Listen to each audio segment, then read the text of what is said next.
Hey everybody, welcome to Talking Nerd Podcast, where we ramble on about geeky things ranging from Batman to pop figures to Star Wars. I'm Anthony Pettiford. I'm Travis Lykins. And And that was Sanford and Son. yeah, a classic moving on. Not even moving on. That's I know. It's all within what is you hold on, and- it's starting over again. Hold on, it's starting over. No, I mean, like, what's up with you in like late 70s TV and not knowing? No, I know. theme song? The whole point is it's all within the movement. Have you heard the theory that all these shows, all We're the connected? shows are not connected, but it's the ideal of what black people view themselves in the country. Like, so no, Jeffersons lived in the like they were in Manhattan, weren't they? but it wasn't They the were best moved part to of the east side. Okay, yeah, they were moving on up. They moved from Okay. Queens. Okay, but listen, and so we have so Sanford and Son, it's black people owning something. So they're property owners. Okay. And it ends with Blackish, which Gotcha. are what it went to Fresh Prince of Bel-Air, which are like the first generation of Rich. very wealthy blacks. Well, And technically, then, Jefferson was pretty wealthy with his dry cleaning business. yeah, but not. He moved on up to the Okay, east side. I get that. I'm just saying it's not what the banks were. Okay. And so from Fresh Prince, then it went to Blackish, which was, look, we made it, but to make it, we forgot who we were. Okay. I heard Mark Bernard give this whole thing about it, and it was pretty cool. Okay, but anyway, welcome to Token Nerd episode 35. We're 30. We 36, just had you're this right. conversation. We just had this conversation. I got on you for that. So I kind of want to get started with just saying this. So we've heard about this happening for a while because the community's been in an array and it's been kind of weird. I've seen it all over Facebook and Instagram and Twitter and all that. I never thought this would actually happen. Okay. It's people said, "Hey, it's gonna happen. It's gonna happen," and the people who believed in it were really believing in it, and I thought, "Ha, it's not really gonna happen because you don't." I don't know. The country's different now. Yeah. You just don't resurrect things. Yeah, you don't bring it back. But that's the thing, people. Young Justice is back. What we did there, we played it. Back again. Young Justice is back. Hello, friend. And that's my white co-host, Travis. All right, well, let's get started with talking about Young Justice. So, I believe it was Monday. Was it Monday that this was announced? Yeah, you sent me this frantic text message with a picture. I was excited. Little did I know that was the last thing I was going to be excited about this week. Yeah. Okay, but anyway, so Young Justice has been resurrected after years of petitions and memes and tweets and angry Tumblr pictures. And the birth of streaming things like Netflix. Yeah, which was that, and like that was a big saver, but also the fact that people were buying the box set after it was already streaming was a big deal. So, Young Justice ran from 2011 to 2013. We watched it live, and one of the big issues with Young Justice was one, the popular consensus was that they didn't sell enough toys. Okay. Excuse me. As Paul Dini said during a Fat Man on Batman podcast, they wanted to focus in on little boy humor versus little girls who wouldn't buy the toys. Yeah. So we had very strong female characters in the show, and as weird as it is for some people to believe, girls watch these things. It's not just all boys. Well, didn't it trend higher too? Like out of the toy market, like in that age when toys aren't as cool. So like it trended with like 11 to like 15-year-olds, and they don't buy toys. They don't buy toys, but they're buying iPads. But they don't understand what merchandise would be. So if T-shirts, if toys don't work, Hot Topic is your thing. Think about it. Nightmare Before Christmas. Yep. I mean, you find mittens, gloves, hats, skateboards.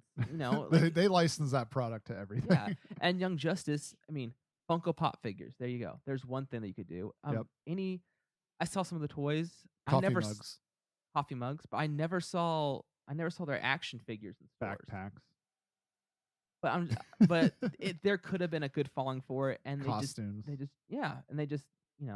didn't go through, and they fell through. But it was really, I think it did better if they would have put it closer to the Adult Swim time frame, because I think really the young adult was young adult was really the market for this. It wasn't the kids. It wasn't. But that's what they wanted because it was a Warner Brother animation thing. So they were trying to hit that kid market. And it came on DC Nation, which I kind of wish they'd go back to the idea of what they did with like Toonami towards the end of its run, where they put it in the evening. Yeah. So instead of it being early morning cartoon, there was Saturday evenings. Because it definitely, I mean, I haven't watched the whole show, don't get me wrong, but I have watched enough of it to know that it is much more sophisticated than a kids' TV show. And like kids that are buying toys, it's definitely a higher age point than that. I would have been very confused as like a 6-year-old trying to watch that show. And at the same time, they introduced a new character with the Superboy, right? That particular one, that version of him at least, right? And being a clone. No, that was a thing. Okay, so with that character, he was a. I felt like they were really targeting the comic market, which is not a 6-year-old kid, specifically when that. No, they show were. was on. The interesting thing about this was they decided that, hey, we're going to actually place this show in Earth 16. They made a purpose about this. No other comic or any other universe has been set in that universe. Not that I even think that would be an issue to say this is their Earth, but this way they could say, hey, Earth 16, our rules, comics, we'll pick what we want. Like Superman showed up, I think, 10 years ago in this world, and the Justice League has been together for 4. Yeah. And I feel like a part of it, though, together things. Yeah, part of it, though, with their piece together was almost like we want to make it our own world, almost in a way alienate the people that probably wanted to watch it in a way. And hear me out on this. Okay.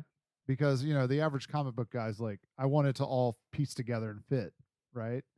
But they wanted to make it for kids, so they didn't want it to be tied to a universe so that they could do what they wanted, which is almost alienating the people that it really trended with. Oh, man, we're talking about Young Justice, not Gotham. I think that this you described him as Gotham. No, but Young Justice didn't do that. Young Justice was their way of saying, hey, comics have been around for 75, 76 years now. We have to condense it all and to say, okay, this all happened in, 5 or 10 years. So it's like the Cliff Notes. Yeah. But, they kind of condensed stuff. There was, how far are you in Young Justice? I don't remember. I'm fairly decently far through the beginning of the second season. Yeah. Okay. So like in the second episode of season 2, you see their Hall of Heroes. And you see Jason Todd's memorial. Yep. So in the 5-year gap, Jason Todd became Robin, joined the team, and then was killed. Yep. And that happened on that time frame. Really and that's fast. what they're saying they could do is that they could take, elements. And that's one of my predictions is that eventually in season 3, we would have a Red Hood arc where instead of how Jason Todd went after Batman, instead he goes after Nightwing, Batgirl, him, Drake, Robin, and then the other senior members of the league who would have been there when he was, because it was you guys didn't avenge me, you guys didn't do anything after I died, you moved on. You got a new Robin. And they turned into Jared Leto Joker. I'm just kidding. Get out of here. But no, so the exciting thing is this is already in production. I think they said production or development. Development is what they're saying. Development. Now they're going to be able to secure the voices. That's the real question. Or are we going to get people like kind of the same, but not really? I'm almost 100%. I'm sure they will get at least 90% of the voice staff back. That would be good. I can't see anyone not wanting to do this project. That would be good. It'd be interesting seeing, I mean, they do this really well, but the art, it's been a while, but they make the people run tests and like learn to draw the same way. So hopefully the artwork stays the same. Hopefully they don't change it or modernize it in any way. Like it should fit together and look like it was done together. Yeah. You don't want to be like, oh wow, this is like 5 years newer. Wow. But just the last piece of this was that the producers, I'm gonna mess up his last name as we do here, Brandon Vittini and Greg Weisman will both be returning. Greg Weisman we know. I actually tweet at Greg Weisman quite a bit. Hey Greg. You don't know not enough where he responds back. But no, so the two of them are coming back. I have a lot of faith that this will be a pick it up. And they said it's gonna be picking up where they left off. Yep. Well, where the story should have left off. But with this being said, we rebooted something that's been gone for 3 years. Yeah. It's not that like it's a time frame where things like that can happen. I mean, I've never heard this happening though. So, Arrested Development. It was like what, like but 5-6 years? yeah, but that's okay. I think an animated Yeah, series. like superhero cartoons. I don't know that this has ever happened, but we're in a time where like Netflix and sales on Amazon Prime and stuff like that of old series have made it possible for shows to come back because it's so popular in syndication. No, I get that. Well, not syndication. But right now, we're gods. But we're we can bring gods. anything back with enough whining and complaining in Twitter. Star Wars. I'm just kidding. I was gonna say that's not what happened. But no, let's bring gargoyles back. Let's start the fires. Gargoyles. The Goliath Chronicles were really cool. I don't know what you're talking about. But yeah, so young. I mean, in the toy world, Boglins are coming back. The what? Boglins. What are Boglins? They were like this 80s toy line that was really, really popular, like these little creepy monsters, and they're coming back. I mean, we're in a world where things can just come back. So it's pretty insane. Yeah. So I'm looking at Boglins right now. Yep. So that's like the 80s one that you're looking at. It looks right like, Zordon with arms. This one I'm looking at. This is like the one they're bringing back, whatever that one's called. Oh. I've seen that already, pretty much. But this one looks like either a potato or it looks like it's a potato. A potato. Falcor. It looks like the head of Falcor from Apparently the it's the story. ghost of the doll. I don't know what that is, but Boglins. I mean, they're back. Look for them. They're coming from Clutter and whatever the Boglin company is. I don't remember the name of it, but they are back. It's insane. Like things just come back out of nowhere that were dead for a generation. Outrageous creatures that come back. Exactly. That come alive in your hand. Yikes. All right. Well, yeah. On that note, let's move on. On that nerdy note. But speaking of cartoons, okay, this isn't exactly a cartoon. This became. It's actually a live action TV show. Well, we're going to talk about next is during SDCC, they released some concept images of the Vulture. Yep. That's how we got the idea that Vulture was actually going to be the villain of Homecoming, or one of them. Yep. And so it looked really cool. It was a advanced flight suit, which is basically a cartoon, like you said, because it was all CG. No, I'm just kidding. Yeah. But so it wasn't clear on who the person was. We now know it's going to be, not Kevin Conroy, Michael Keaton. Kevin Conroy. My Batman's all mixed up. So George Clooney. They've recently released a new image, and from the image I can tell, and we talked about this before the show, it looks like it's the concept art for an action figure. Or a statue. Or a statue. We're not sure. But it is of Falcon, but this time he is in a less tech suit. He has like claw feet, and it looks like they're made for him to hitch onto. So obviously he's gliding, he can hook onto walls. He was wearing regular green pants and then like an aviator jacket with or a pilot's jacket with like a furry collar. Fur collar, yeah. And then in the one he has his flight wings on the back and he's wearing a mask, but the image isn't very good, so you really can't see what the mask looks like. It just looks like a black shiny orb. I wonder who developed this like suit for him. That'll be the interesting thing I think comes out of this. I've been hearing that it's going to be Stark. You think it's going to be Stark, or do you think it's going to be the other guy? I hear from Luke Cage. No. No, like the it was the same one from Iron Man. Oh, the company, Hammertech. Hammertech. That was a cool tie into that show. Yeah. But no, I think from what I've heard, I like the idea that it all comes from Oscorp. That's kind of what it's supposed to do. It's also supposed to be like Oscorp stuff, but to tie it in with the Marvel universe, Tony Stark is going to have an employee that hates him, wants to get back at him, and starts developing weapons, and that's going to be the Tinkerer. And the Tinkerer will start developing weapons or suits for other people, and this being one of them. Okay. So I don't hate it. I honestly kind of like it. Yeah, I mean, it's a way to modernize the costume a little bit and make it fit into the Marvel universe. I mean, we've seen this before, where they take something and kind of they give you a taste of it. Hawkeye's a good example. Like, oh, there's this purple suit for a second. Yeah. Well, like with the Marvel universe, I can understand them all having suits. Like Iron Man, it makes sense. He has money. He gets suits. Peter Parker had a bad suit until Tony Stark came along and gave him suits. Yep. So Captain when villains America has a suit. Yeah. When villains come along and they all have high-tech suits, it becomes kind of silly. Yeah. Unless they were like a super rich villain. Yeah, it's true. Like, unless they're a super rich villain, but now we have a villain like who Green is Goblin. giving money. Yeah, giving money to other criminals.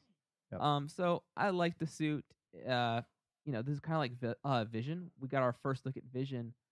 Mine came from the Funko Pop figure. That's how I kind Yep. of knew what Vision was going to look like. Yeah. Versus, and what they call toilers. That's what they call Toilers. But yeah, so I think it's cool. When's that? Do we know when that movie comes out? Is it like 2016, 17, 18? I think it's 17. If you give me just It's so hard to keep up with these like release schedules now. I mean, we had 2 trailers for a year. It's July 7th, 2017. Yeah. Okay. So we're almost there. We're getting there. We'll be getting more reveals. It's just crazy, like how hard it is to keep up. I mean, we got Guardians of the Galaxy and Logan like on the same day, like teasers for them. It's just there's so many superhero movies. It's such a first world problem. Yeah. That we can't keep up with how all these movies that are coming out and when they're coming out. Because it used to be like, oh well, next year will be the Batman movie, and the year after that'll be something else, right? Now it's like, oh, there's 6 in 1 year. All right, so that is Vulture Concept Art. Since this is not a video podcast, well, if you're watching us on YouTube, we're doing a slideshow this week just because our Travis here is getting ready for Designer. Is it Designer Con? Designer Con in Pasadena, California. If you happen to be in the area, next week November 19th and 20th. It's a good place for like designer toys, art, street art, Fubi, all kinds of stuff. I'm getting ready for it, so I have lots and lots of stuff that I'm doing, and I'm kind of in a wreck. I look like I'm awful right now. So for the sake of him and his very prejudiced shirt that he's wearing, what's it say? It's Coon something. I'm offended by it, honestly. It actually has an African American man named Luke Cage on it. Luke? It says Heroes for Hire, Luke Cage. That's a cool and he's shirt.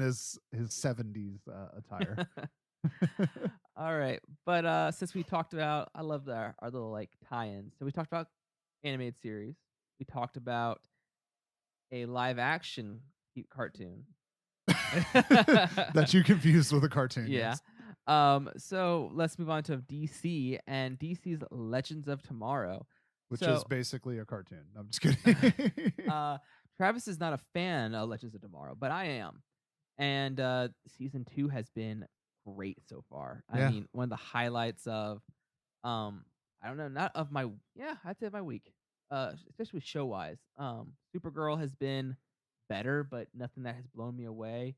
Flash has been not great this year. It's in its 3-season slum. Yeah, I've been watching, and I'd have to agree that I'm not as interested as I was with the first 2. But then you have Arrow, which has just blown me away this season. Which I need to catch up on before Hulu dumps it off there. Hulu doesn't have it anymore. You're right. You have to get the CW app. It's free though. Oh, it's free. Sweet. Yeah. Okay. Well, I'll go over there. I would hurry though, because I think they're only keeping a certain amount of episodes. Yeah, it's probably like 4 or 5, and then they kick them off. Yeah. This recent episode, for those of you who watched on Wednesday, I think it's kind of silly that people are acting the way they did. It's the first episode where I'm like, this is irrational. But compared to most of the episodes that were irrational prior to that, well, it's gotten better. For me, it's just I kind of wish we'd cut Felicity. I loved her all the way up until last season, and now I'm kind of just like, I'm done with her. I want her off the show. I don't. Well, think she was like kind of. Purpose. Well, I didn't see last season, but she was like kind of ticked off there in the season before that, and I was just kind of like, okay, whatever. Like, just move on. Like, But the whole point of this is Legends of Tomorrow is set for a 13-episode season, and very similar to the Netflix Marvel shows. Yeah. But because Legends of Tomorrow has been doing so well on their Thursday night time slot, where it used to be Vampire Diaries, they've had a 40% increase. So they're now viewing, and they now have 1.8 million viewers every Wednesday, or totaling out the Wednesdays. That's watching pretty the show. insane. Yeah. For a series that doesn't really have a huge name superhero in it. Like, it's like all characters that were kind of like add-ons to everything else. Yeah. The heroes that don't matter technically. Well, I mean, it's not that they don't matter. It's just they don't have a household name in there. Well, that's the like Flash is a household name. The joke was that's why they were picked, because they did make an impact. Yep. But no, so they've gone from, or the CW has now ordered 4 more episodes that will bring the series total to now 17 episodes. Which puts it more in line with almost with like Flash and Arrow, they get like 24, Yeah, 24. 23, So 23, it's something like that. I and so this is all great. This is cool. We got this via TV line. Yep. Uh, I'm not thrilled with it, honestly. Yeah. I love the show. I really do. And, I also believe in like I could take more, take more, take more, but I can tell when it's like I loved Luke Cage. Luke Cage was 2 episodes too long. There was a little bit in there. I'm okay with it. I was okay with Luke, but I will say this show, because of how it is developed and how it is done, could easily go off the tracks really quick. Mhm. When they go to like a specific world and they're like back in time or something like that, there can be episodes that do not need to happen. My personal favorite example of this is that Wild West episode from season 1. They were finding their footing. It did not need to happen, and suddenly adding more episodes to this opens them up to that door where it's like, okay, we got to develop an episode real quick. And what if they went back to Victorian era? Like They did that in God. episode 1 of season 2. Oh God. But all right, look at Flash this season. Flash this season has become a villain of the week, which no real tie-ins to the overarching story. Yeah. Legends of Tomorrow is still. I feel like Flash. It's a time period of the week, but they're hunting down a time pirate. But I think with Flash though, they're building us towards something. We just don't realize it yet. Like they're doing little things throughout the episodes. That kaiju episode was a throwaway, except for the fact that it developed, and obviously there's a point to it. Like it developed Draco Malfoy's character, Tom Felton. Yep, Draco Malfoy. It's developing his character more. Yep. But it didn't bring me closer to alchemy. Yeah. And I also feel like if they make him alchemy, then that's crap writing. No, it is. It was like, oh, we couldn't afford another guy.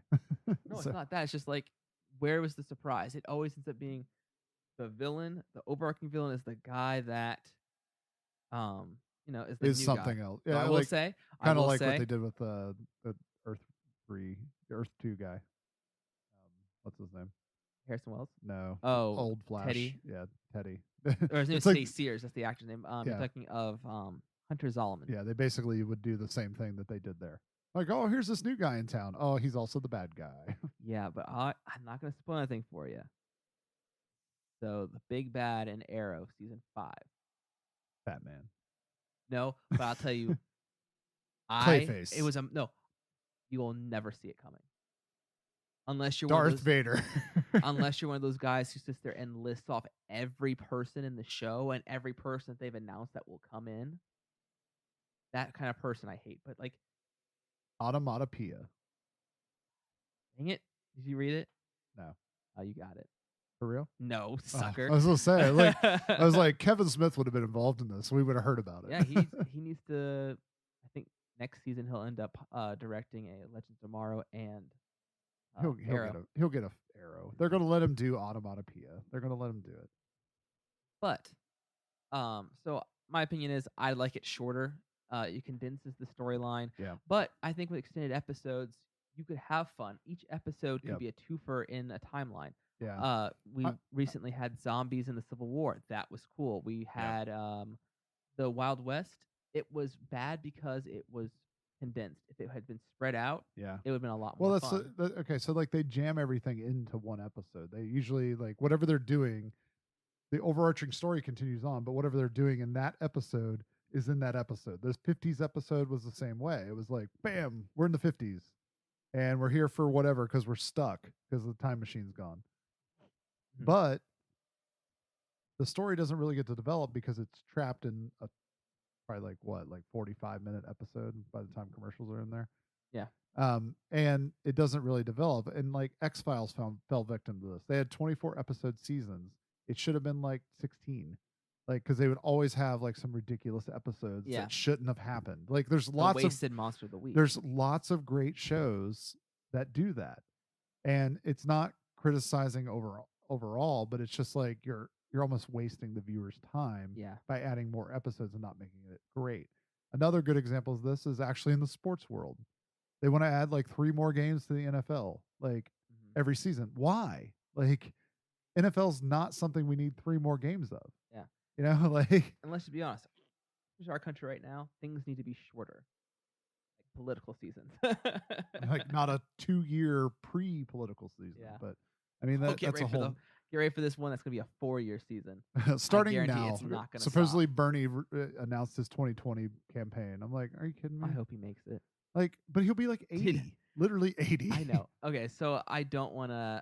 This isn't to discourage any of our listeners who are. All 7 of you. I just don't want people based on their political views to be offended by it. But I made this meme where, not meme, but a post on Facebook or Instagram, and it was Barry ran through the timeline, and I had a Bernie Sanders presidential photo. Yep. In the timeline, and as he ran back, and it went, "Thanks a lot, Barry." So this is what we probably would have had the one timeline where it was supposed to be Kasich and Bernie. Yep. And that's what was supposed to happen, but instead we got Trump and Clinton. Yep. So, it is what it is at We this actually point. got D's nuts and Jill Stein, and the country burnt. So. But no. So, Legend Tomorrow, great stuff. We'll see what happens. Maybe this is the show that can wrestle with the in between of a short series and a full season. Hopefully they can figure it out, and hopefully they just don't waste stuff. I mean, even shows like Big Bang have them, you know. Mm-hmm. Like this. But the cool thing about the 13 is it hit with the mid-season finale, but now it kind of goes over. Yep. All right, and our last topic of the night is via the Hollywood Reporter. I said Hollywood Reporter. Entertainment Weekly. I was like, I thought this was Entertainment Weekly. Yeah. Like I said, sometimes I get on my bits and I can say it. But no, we have our first clear image of King Kong from the upcoming Skull Island movie. Travis is beating his chest right now because he's all swole. But no, this image is cool. I liked the Peter Jackson King Kong better. Sorry, new King Kong. I like my old King Kong. Well, the old King Kong was clay. And well, the one back in that was a back in the clay. No, the suit itself. So right now we're looking at the Peter Jackson Kong. He looks like a giant gorilla. Now you hit it. I hate you. I hate you so much. But this also looks like a giant gorilla. But no, this one is more humanoid, whereas this one looks more like King Kong in the Peter Jackson looks like a silverback. Okay. I mean, I'm listening. Look how big. Like, he's huge. Okay. In comparison, like proportionally. Yeah. This one looks more like like a Sasquatch. Like, I was going to say like a Sasquatch. But that way he can stand tall compared to Godzilla. Yeah. They still got we both agree on this. They still got a major issue that Godzilla is ridiculously oversized. Yeah.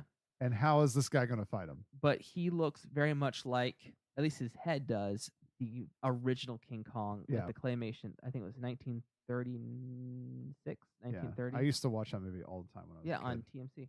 No, actually, I used to go to my public library because I'm a little older than you. Oh, that's right. And rent VHSs from what the are library. Those? You know, a video cassette tape. Oh, did you wrap presents with it? No. Actually, like the funny thing was, like my local library used to take the like box that VHSs came in, and they would flatten it out. Yeah, we had that too. And they would laminate it. Like they put it like a little cover thing, and then you had to take the little cover thing up to the front counter, pull it off the and they would pull it out of the shelf, and it was like in a like a little box that they had. It was crazy. Like why did you do this? So sorry, King Kong. I loved that movie when I was a kid. I probably rented it literally like once every other month. Yeah, well, when the Peter Jackson one came out, I was as Addison points out all the time, that was the first movie that I followed through production. Like now you can easily do it. You can easily get online and follow almost to the point where you're spoiling the movie for yourself. The King Kong movie, I don't know why it interests me so much, but I followed it from the second from the second they announced they were doing it. You were like, the guy from Lord of the Rings is making King Kong. Oh my god. And I can't tell you why. And I don't want to get too weird about it, but like for me it was I followed it. Jack Black's in the movie. And then the trailer came out. I didn't know the trailer. I didn't know I was watching the trailer for it. You thought you were watching the movie? No. Well, yeah. But when this is back when like they would just have like footage rolling on AOL. Was it AOL? Probably. No. Probably. It was. But before YouTube. It had the title, it had movies, and it was just like I was scrolling through the new trailers, Yeah. and it didn't You're like, say wow, they're Kong. showing the King Kong movie before No, it's I even didn't out. know. I just saw it, I was like, "Oh, it's, I thought it was Indiana Jones for a while, and then Crystal Skull. all of a sudden, it was the scene where she screams and she runs from the, T-Rex. I'm like, "What the heck is this?" And then Kong's there, and I was like, Jurassic Park. You know what, Travis? I'm trying to lighten on a memory here. We should watch that movie We again. should. I haven't watched that one in a long time. Which one? The not the original one, but the Peter Jackson Peter one. Jackson one? Yeah. If you want to watch it, I watch it with you, but it's a commitment movie. It's a long movie. It's like 3 hours long. It's just like every other Lord of the Rings movie. But see, it's I don't know, it's weird. It's worth it to me. Like it's two separate movies though. It really is. Like it's Skull Island and then Escape from New York. Yeah. Well, I mean, the original movie was like 2 movies too, but it was much shorter. Yeah. But it really was like, here's the first movie, and here's the second movie. Mhm. You know, because they're really so different. Yeah, it was 3 hours and 21 minutes, so almost 3.5 hours. That's longer. I think Yeah. that's longer than the Lord of the Rings movie. But no, I'm 100% down to watch it. I try to watch it at least 3 times a year. Not scheduled, but like I end up watching it 3 times a year. Well, on June 12th, I'm going to watch this movie You are again. so obnoxious. All right. No, but like, I really want to watch all the original Godzillas. That's the thing I want to do. That's a commitment too, though, because there's like 6 of them now. But Yeah. but like all those movies, like the claymation aspect of it, really interests me at this point. I don't know why, but I'm like, oh, I want to see claymation. Well, yeah. Well, I mean, we're at a point now where, so 30 years ago, they would see our movies and go, "Wow, like you brought it to life." Yep. Whereas you watch the old King Kong movie, and it used to give people anxiety. Like people would leave the theater in fear of it. What was it? Lost World was one of those. I feel like, well, I mean, here's my thing with the claymation. We've kind of gotten way off topic, but like, I know there's a lot of work that goes into the CGI stuff, but like that claymation stuff was like painstaking. Like you had to move it like a little bit. Take another picture. Each time. But a little more. But there was the one where in Lost World, I know it was King Kong. King Kong kills, or they see the T-Rex. Yeah. And its tail like flips or wags. Yeah. And it's not like a frame where there's like a jump. Like it's fluid. Where you'd almost think they took like they held a piece of it and like tossed it. Yeah. I mean, like, there's so much technique with that, and I cannot remember the guy's name, but he did die a couple of years ago, but did a lot of that original claymation stuff, and it's just insane. I mean, it, like, to me, that is like true talent and art. Even though it kind of looks wonky now in some cases, it's still amazing. But CGI, back to the new movie. But no, we'll explore this one for just a second. Okay. I agree with the CGI thing, but it's just like Doctor Strange. People keep saying that. Like I've read people who said, well, all the CGI is noticeable. Here's the thing. It is because we have developed ourselves. Like I look at this picture, I know it's not a real gorilla. Because a real gorilla would not make that facial expression. So other than that, I'm looking at him like, dang, that looks like a real gorilla. Yeah. But what I'm trying to say is like our minds have now gotten to the point where we know things aren't real. Yeah. And so now we're judging it before we even see it. Like, yeah, well, judging it, but it's like so the Doctor Strange things. The tripping part was amazing visually. Yep. But obviously it was fake. So people jump on that like, hey, that's fake. Or like what was it called? Jurassic World. Yeah. They're like, wow, that was so CG. Of course it's CG. My thing with CG though is not necessarily like, so with the Doctor Strange thing, when he's falling through that eye and all that stuff. I love that shot. It's not the CG that bothers me. It's how the CG blends with the other surroundings that are real. That's what bugs me. So like when it's clearly that, oh, that's clearly fake because this other thing is real. That's when I don't like it. I'm saying that that's your mind's eye. So you know that that's real. That person right there is real. Yep. And everything else isn't fathomable. Like but your imagination. But it's not. Like some movies do it way better than other movies, is what I'm saying. So like Star Wars in the episode 7, like there's a ton of CG, there's a ton of practical, there's a ton of real people there as well, like, you know, not in a costume or something. And there are a couple elements where you're like, oh, okay, yeah. But like when she's sitting next to that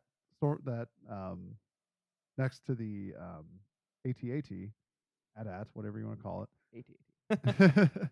whenever she's sitting by that thing, it's CG, but it looks real. Like, because Oh no, that was real. there's parts of it that's real, and there's parts of it that are The not. zoomed out part wasn't real, but the Yeah. part that you see her up Yeah, close when with, she's sitting right there. But okay. there's elements of the movie that are CG that are right alongside of not CG, Mm-hmm. and it makes sense. Episode 1, there's CG next to real people, and it looks like complete shit now. Yeah. You know, like, and that's what Well- I'm saying well, so is like now- when it looks bad, Mhm. like, and there's new movies that, you know, we've seen Star Wars Episode 7, and then we saw Batman versus Superman. Tons of money spent on this movie, and there's elements of where it's like, well, clearly that's fake. Mhm. But there's other movies that come out that use the same techniques, and they ghost it.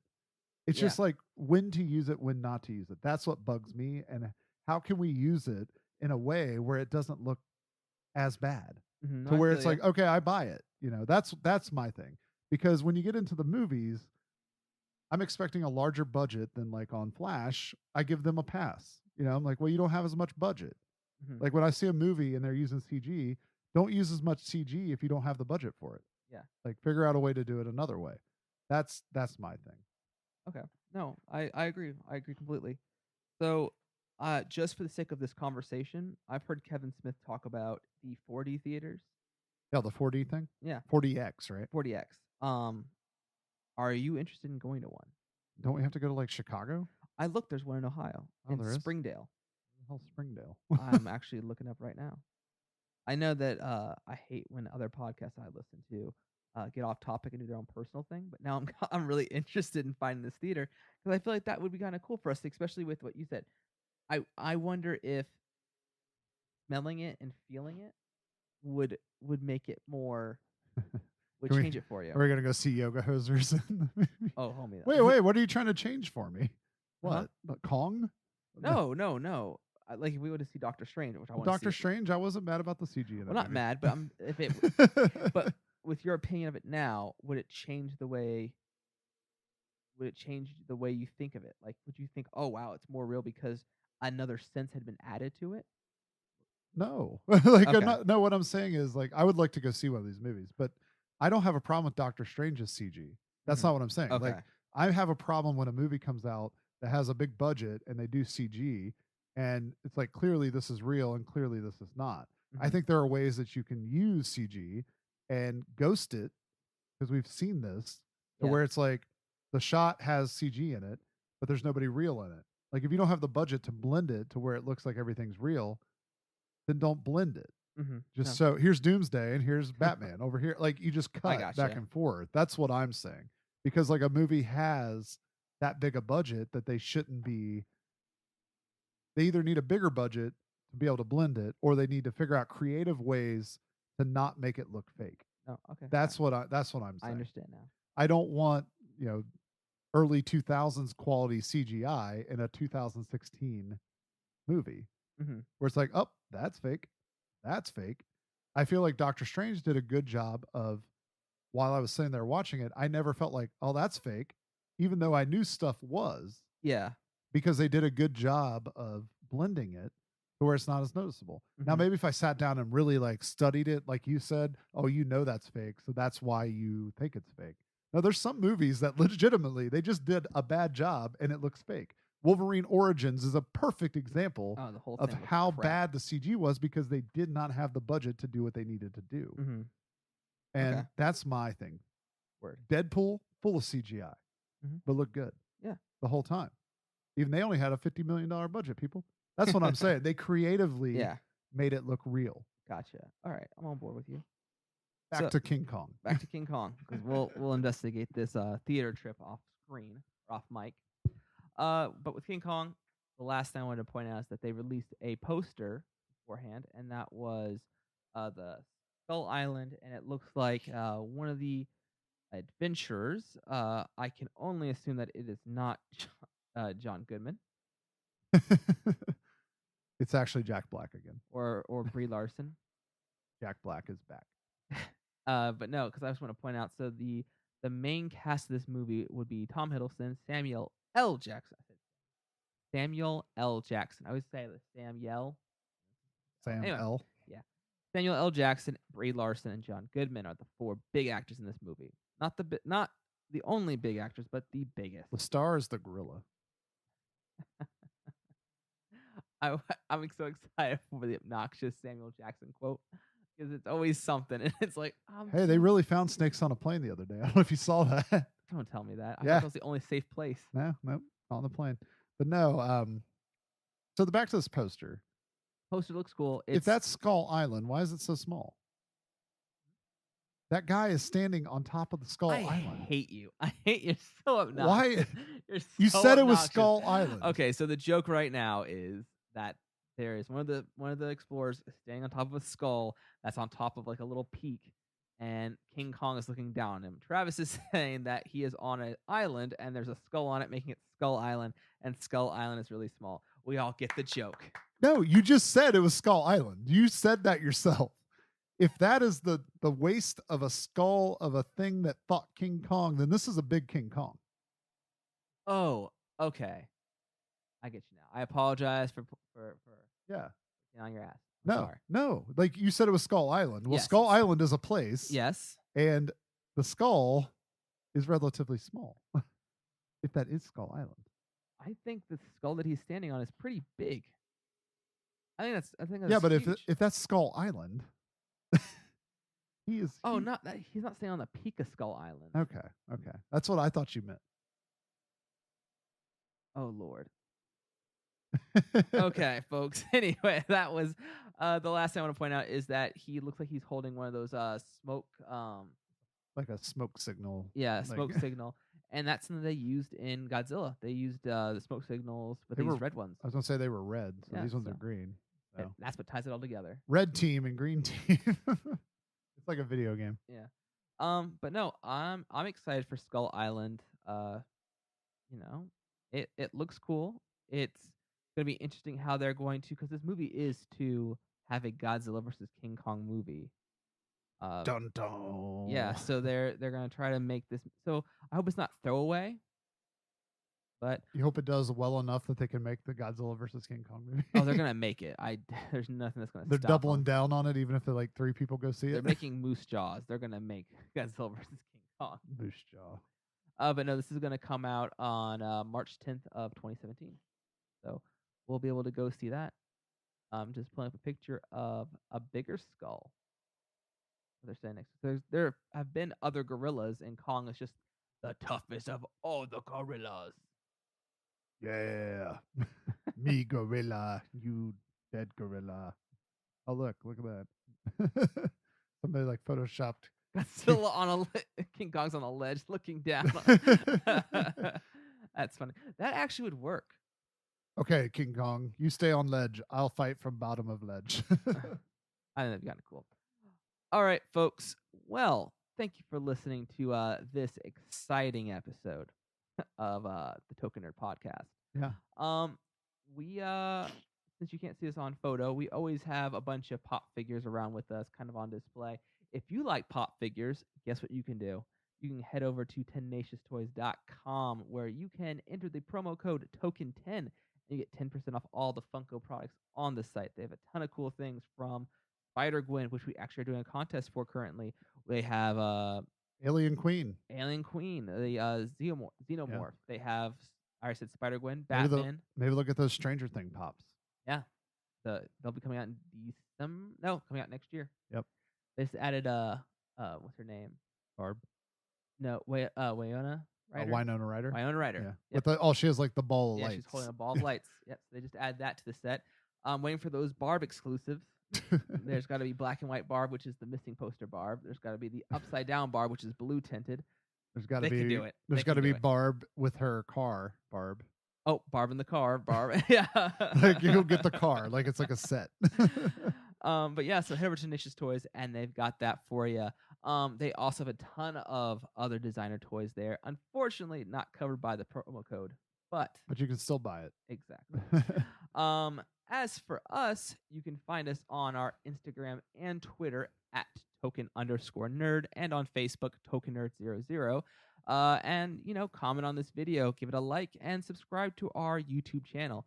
Meanwhile, you can find Travis over here by going over to Instagram or Twitter and typing in @UrbanVinylDaily, or going over to www.urbanvinyldaily.com and checking out everything that we're doing, including our weekly wrap-up videos and podcasts, which you can get from our iTunes or Podbean channel, Token Nerd Network. You'll find us on both of those. Great way to keep up on designer toys, art, street art, and everything we're doing at DesignerCon next week. So good way to keep up, getting the news. If you like toys, that's the thing to check out. So exciting. That's I completely forgot. All right, thanks for listening. As always, I'm Anthony. And I'm Travis. Stay spicy, my friends.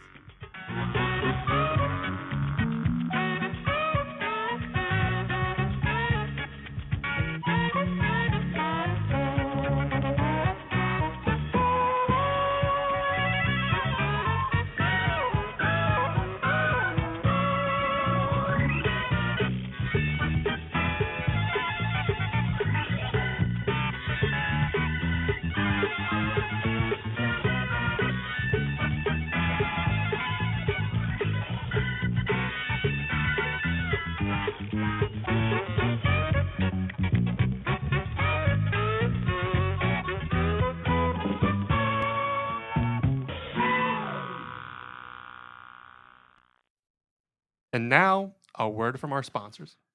Hey everyone, this is Travis Lykins from Token Nerd Podcast, and I'm here today to tell you something about sponsorship. That's right. Token Nerd now has a sponsor. The fine folks at TenaciousToys.com, your source for designer toys, pop vinyl, original art, and more, are now our sponsor. And guess what? As a part of that, you can get 10% off your next order at TenaciousToys.com by entering the code TOKEN10 at checkout. That's right, 10% off. And not only are they giving you this code, they're also going to be sponsoring many of our Token Nerd giveaways in the next coming months. So make sure to follow us at Token_Nerd on Instagram to catch our latest giveaways.